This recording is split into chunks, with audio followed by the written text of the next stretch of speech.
Best project తయారు చేశారు.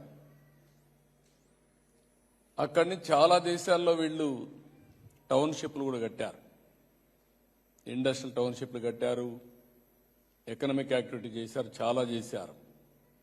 దాంతో నేను వీళ్ళతో మాట్లాడి ఒక సీడ్ క్యాపిటల్ కూడా తయారు చేస్తే వీళ్ళు భాగస్వాములు అయితే ప్రపంచాన్ని మొత్తం తీసుకొచ్చి పెట్టాం.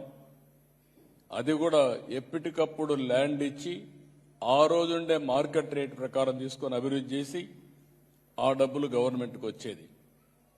19లో గవర్నమెంట్ మారింది. కడాన సింగపూర్ గవర్నమెంట్ కూడా తప్పుబట్టే పరిస్థితికి వచ్చారు.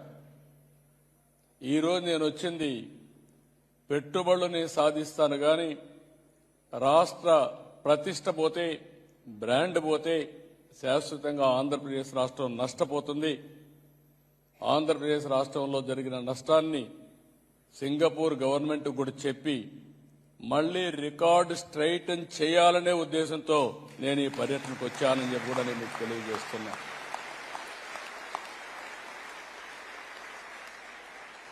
ఈరోజు మీరందరూ ఉన్నారు ఇక్కడ. ఏ ఒక్క వ్యక్తి మీరు తప్పు చేస్తే ఆ వ్యక్తి పేరు చెప్పడమే కాకుండా ఇండియాలో ఆంధ్ర వాళ్ళు చేశారు, తెలుగు వాడు చేశారంటారు. మన రాష్ట్రంలో ఏ ఒక్క వ్యక్తి ఇలాంటి పని చేసినా దానివల్ల రాష్ట్ర ప్రతిష్ట పోతుంది, బ్రాండ్ పోతుంది, దానివల్ల చాలా నష్టపోతాం. ఈరోజు వాళ్ళు రాకపోవచ్చు. నాకు ఒక మోరల్ రెస్పాన్సిబిలిటీ ఉంది.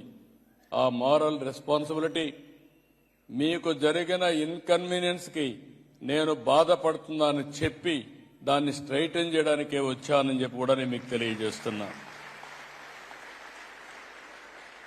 ఇక్కడికి వచ్చినప్పుడు ఈరోజు మీరు ఒక్కసారి చూస్తే మనం ఒక విజన్ 2047 తయారు చేశాం. ఇక్కడుండే మీ అందరిని ఒకటే కోరుతున్నా, మీకు ఒక బాధ్యత ఉంది, నాకు ఒక బాధ్యత ఉంది. భారతదేశానికి కొన్ని అడ్వాంటేజెస్ ఉన్నాయి. ఇప్పుడే చెప్పాను, మొట్టమొదటిసారిగా ఎవరైతే పివి నరసింహరావు గారు ఆ రోజుండే పరిస్థితిలో ఆర్థిక సంస్కరణలు తీసుకొచ్చారు. ఆ తర్వాత మీరు ఒకసారి చూస్తే 95లో ఇంటర్నెట్ రెవల్యూషన్ వచ్చింది. ఫస్ట్ మోర్ అడ్వాంటేజ్ భారతదేశం తీసుకుంది. అందులో తెలుగు జాతి ముందడుగేశాం. దానికి కూడా నేను ప్రౌడ్గా చెప్పగలుగుతున్నా. మీరు ఈరోజు నన్ను గుర్తుపెట్టుకుంటున్నారంటే, ఇంత గౌరవిస్తున్నారంటే ఆ రోజు నేను తీసుకున్న నిర్ణయం ఐటీని ప్రమోట్ చేయాలనే నిర్ణయం ఈరోజు ప్రపంచంలో మన వాళ్లకు గుర్తింపు వచ్చింది. మూడోది, ఇంకొక పక్కన చూస్తే విండ్ ఫాల్ గెయిన్ గా ప్రపంచం మొత్తం ఏజింగ్ ప్రాబ్లమ్స్ వస్తున్నాయి. అన్ని దేశాల్లో ఏజింగ్ ప్రాబ్లంతో ఎకానమీ కూడా దెబ్బతినే పరిస్థితికి వచ్చింది. మన దేశంలో మాత్రం విండ్ ఫాల్ గెయిన్ గా 2047 వరకు ఎక్కువ యువతుండే ఏకైక దేశం యంగ్ ఇండియా భారతదేశం అని చెప్పి మరొకసారి మీ అందరికీ విజ్ఞప్తి చేస్తున్నా. దీనివల్ల ఇక్కడ మీరు ఎక్కడ చూసినా కూడా మన వాళ్ళు యువత ఉన్నారు, డైనమిక్ గా ఉన్నారు. వీళ్ళకు ఒక అడ్వాంటేజ్ వచ్చింది. ఇప్పుడిప్పుడు నాకు నమ్మకం కూడా వచ్చింది. ఒకప్పుడు ఐటీ అంటే ఉద్యోగం, క్లరికల్ ఉద్యోగం చేసేవాళ్ళు, మీరు జాబ్ వర్క్ చేసేవాళ్ళు. ఈ రోజు ఎక్కడికి పోయినా ఆంటర్‌ప్రెన్యూర్స్ గా కన్వర్ట్ అయ్యారు. నేను అది చెప్పడానికే వచ్చాను.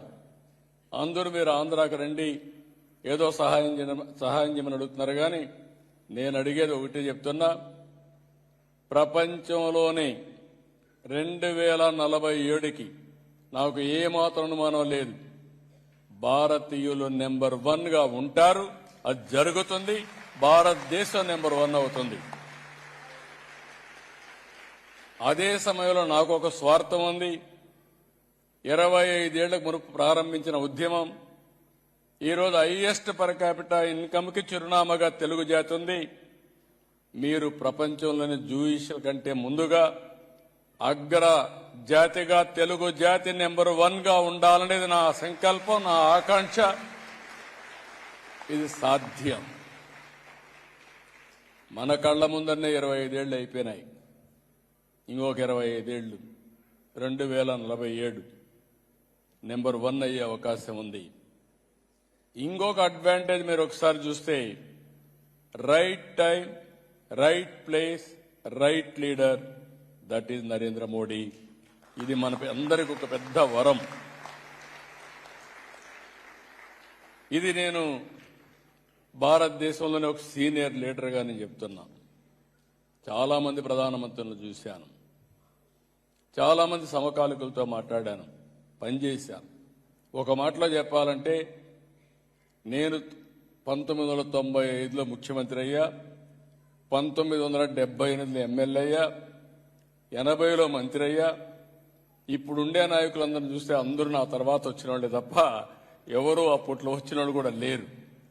కానీ అనుభవంతో చెప్తున్నా, ఈరోజు మీరు చూస్తే approval rating of world leaders July 2025 నిన్నే వచ్చింది. ఇది కూడా చేసింది మార్నింగ్ కన్సల్ట్ అనే అమెరికా బిజినెస్ ఇంటెలిజెన్స్ ఇచ్చిన గ్లోబల్ రేటింగ్ చూస్తే డెమోక్రటిక్ కంట్రీస్ లో పాపులర్ లీడర్ ఎవరంటే అన్ని దేశాల్లో నెంబర్ 1 నరేంద్ర మోడీ గారని చెప్పి తెలియజేస్తున్నా. అంటే ఆయన మీరు చూస్తే 75% అప్రూవల్ రేటింగ్. ఆయన తర్వాత south Korea 59, Argentina 57, Canada 56, Australia 54, Mexico 53, Switzerland 48, US 44. అంటే దీనికంటే మనకు గర్వకారణం ఏం కావాలని మిమ్మల్ని అడుగుతున్నా. దేశానికి గుర్తింపు తీసుకొచ్చాడు, ఒక స్టెబిలిటీ వచ్చింది. ఇలాంటి ఫ్యాక్టర్స్ వచ్చినప్పుడు ఆకాశమే హద్దుగా మీరందరూ దూసపోగలిగితే మేము మిమ్మల్ని ప్రోత్సహించడానికి సిద్ధంగా ఉన్నాం, ఎకోసిస్టమ్ క్రియేట్ చేయడానికి సిద్ధంగా ఉన్నామని చెప్పి కూడా నేను మీకు తెలియజేస్తున్నా. ఇవన్నీ చూసిన తర్వాత నేను ఒక నిర్దిష్టమైన ఆలోచన పెట్టుకున్నాం. 2047